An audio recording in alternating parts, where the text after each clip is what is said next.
Okay, hey YouTube, Todd here again with my area mandolin, my kind of pride and joy. You know, I wanted to do a piece on kind of my quest for lower action, um, and as a guitarist, that's I don't know. I guess with any instrument, you're always looking for an improvement on the machine to improve your playing or to make it easier. um, and on the mandolin, it's no different. So I'm going to try to give a little close up here. Now I apologize, I'm outside. You can hear some ambient noise like a moped going by. But you see the action there, especially up toward the bridge and on the area. That's one of the first things I noticed about it before I bought it. It is a bit high compared, or at least for what I'm used to. And like I said, kind of from the guitarist perspective, the lower the action or the string height, the easier the instrument is to play, and that it can also translate to the gauge of the string. And I'm going to do another piece on transitioning to mandolin from guitar, from a guitarist perspective, because it is quite a bit different. But the playability can and is also affected by the string tension. There's quite a lot more tension on these strings than on a guitar. So the backstory to this is I'm involved in a Celtic jam session, meets twice a month at a local Irish pub, and I had the opportunity Monday night to play a lady's Gibson mandolin, vintage. I mean, this one's old. This one's probably 25 years old. Really don't know on the Gibson. I would say 30, maybe 40 years old.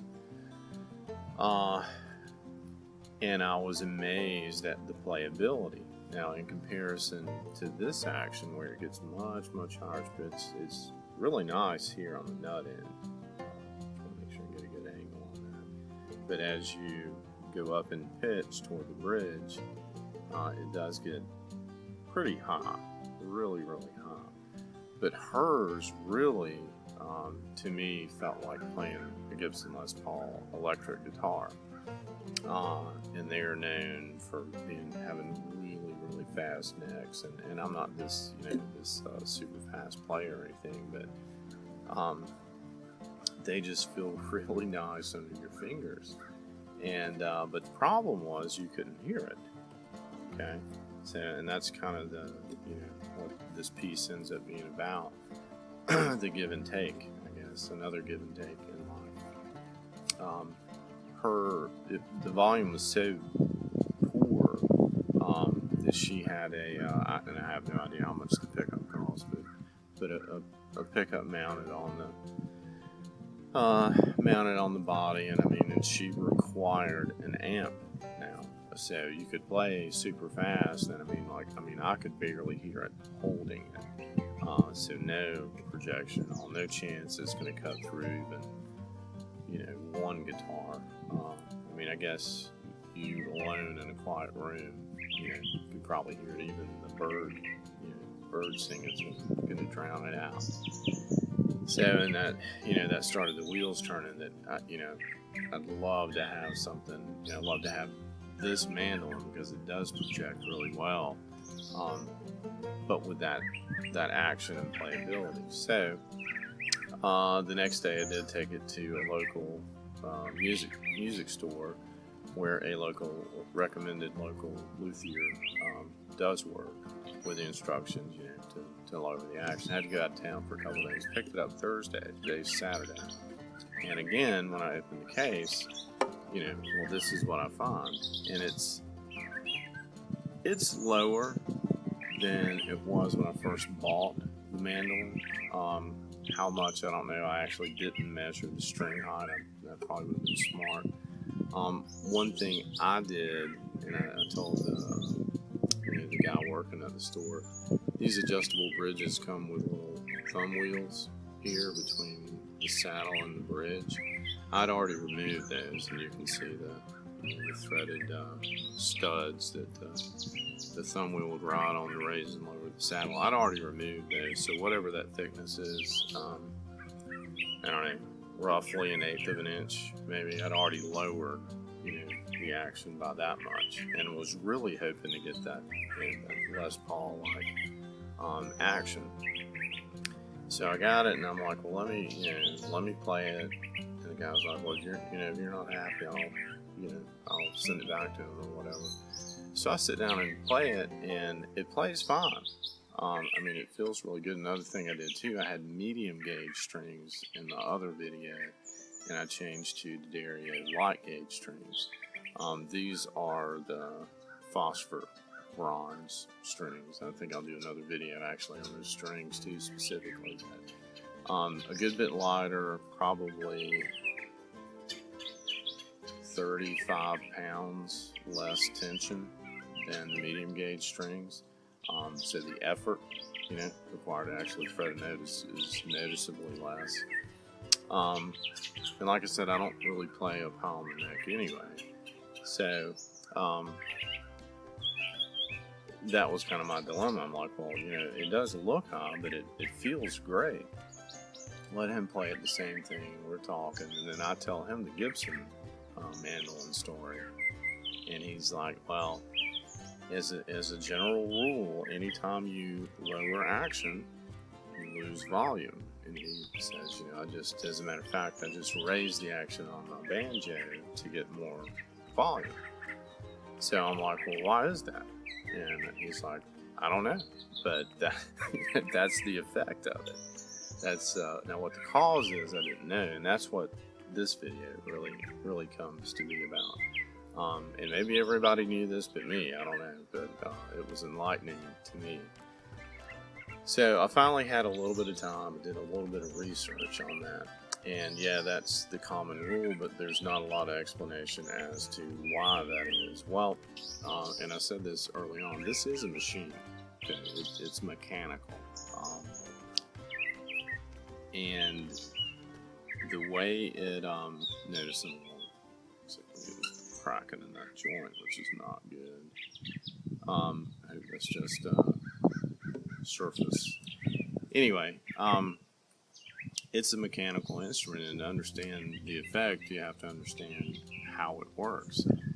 The strings, of course, when you pluck a note or on any string instrument, this applies. You pluck a note, I don't know if you can actually hear that, but it sets the string vibrating, okay, physically moving up and down, oscillating, etc., etc. Well, the bridge here, and this is a bridge and saddle combination, transmits that physical energy to the soundboard, okay, directly, because it's pressed flush against the soundboard. All right, the whole body of the instrument is a resonating chamber. Okay, so that energy is transmitted to the soundboard. It transmits energy to sound, some to the outside air, but where you get the amplification is it gets the air inside the resonating chamber vibrating. Okay, and it turns out to you could probably debate this, so I'm not going to spend a lot of time on it, but the F holes found on anything in the violin family, including the mandolin, are probably actually the most efficient shape for amplification, because they only allow in phase oscillations to the outside air. So soundboard starts vibrating, vibrates the air inside the resonating chamber, and of course it escapes through the sound holes. And actually sets the whole instrument vibrating. You can feel it when you're playing it against your chest or whatever. Just a side note, the most important, the most critical component to an instrument's, at least the resonating chamber's construction, is the soundboard. solid wood always sounds better than a laminate, and it's more expensive to produce. So thus you see your entry-level instruments are laminate. Less important are the sides and the back, and you can probably hear it working as I talk across it and then move it. Yeah, it's picking up my voice, vibrations through the air, so on and so forth. So anyway, how does that relate back to string height, etc., etc., etc.? Well, it really kind of all comes down to this angle, this break angle between that the string forms from the top of the saddle to the tailpiece. Okay, if I lower this height, this angle becomes less severe, thus less pressure is pressing down on the saddle and the bridge and the soundboard. Okay, and I can maintain the tension on the string by tuning it, but there's less direct pressure onto the soundboard. Same thing works the opposite. If I double this, okay, it makes this angle more severe and presses down even more pressure onto the soundboard, so it would be louder. Okay, it would probably be unplayable even up here at the nut, because the strings would just be too high. So yeah, that's the reason the little Gibson that I played, that's the reason you couldn't hear it. The luthier, and well, kind of say this as an aside too, most guitars are going to have a truss rod adjustment so that you can adjust the angle the neck makes to the body. It's called relief. Okay, neither this instrument nor my Rogue have a truss rod adjustment, and that's simply how if the neck itself is angled more like this or more like this. This one is set, so is the Rogue, and I'm pretty sure that Gibson was set. I think whoever did that had to do it all with the bridge.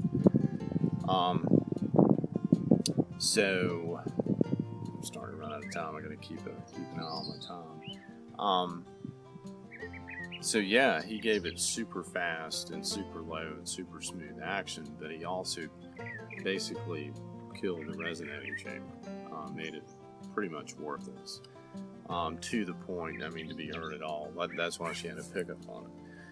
So what can you take away from this? Well, that's the reason. Okay, and there's always the plus and minus, I suppose, in life. Probably the bigger thing, or at least as important, was the string gauge. This thing really with medium gauge strings was giving me carpal tunnel. Hand was going numb. Now, I play a lot. Okay, that's part of it too. Yeah, your hand shouldn't be going numb, and and this muscle here in the thumb that does the gripping shouldn't be sore all the time. Yeah, it shouldn't be that way. Changing the light gauge strings made it a lot more playable, a lot more comfortable on the hands. Lowering the action some to a reasonable point, yeah, has made it more playable. If I start going down anymore, then it's going to lose projection and volume and so on and so forth. And actually, when I change strings again, I may actually put this thumb wheels back on there, because like I said, I play mainly down here. I don't get to these super high notes and so on and so forth. But just to get a little bit more volume, and it does cut. It will. I play with guys with those big body Taylors and Seagulls and Gibsons, so on and so forth, and it holds its own.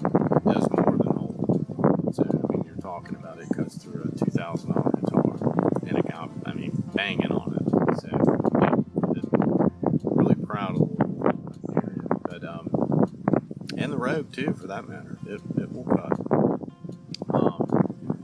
But in that search, that's easily what can happen. And another thing too, kind of a side note, big believer in, you got to know when it's time to call the man and pay the man. Some of this stuff I can do, like I can set intonation, and of course, if there's a thumb wheel, I can turn it to set, to set height and whatnot. And I can change strings, and you should be able to do that if you play, even if you're not mechanically inclined at all. When you start getting into sanding the bridge, okay, which is how that looks, you reduced the action. You see, that's an arch. This is an arch top instrument. Guitars are flat tops. Still, that surface has to be perfect. And there's jigs, and there's all kind of videos and all that kind of stuff out there. And then if you mess it up and have to get another bridge, well, that's $25 or $35. And you have to notch with special files, where the strings lay. The short version of that is, had I tried it myself, I would have screwed it up, undoubtedly, and I would have to get another bridge. And then I would have probably had to have paid 3 times what it cost to get somebody who, A, knew what they were doing, and B, had the tools to do it. The first time, it cost $35. Well worth it. Now, intonation and stuff, yeah. And he did set it on this one. I haven't changed strings again. I'll have to readjust intonation when I change strings. But yeah, you gotta know when to call the man. You don't have to pay the man, but you gotta know when to call him and know when it's gonna be cheaper and more cost efficient to do that. Hope I'm not out of time. It's getting close. Like, subscribe, comment, so on and so forth. But yeah, just know you can go too low and effectively kill your acoustic instrument, which is what happened to that. Think of the violin. Think how tall that bridge is and how violins cut through. And part of that is the timbre here. The bow thing going across the strings, just the sound it makes. But they're pretty loud instruments acoustically. Think of that. So anyway, thanks for watching, and I'll put up another video soon. Thanks, guys.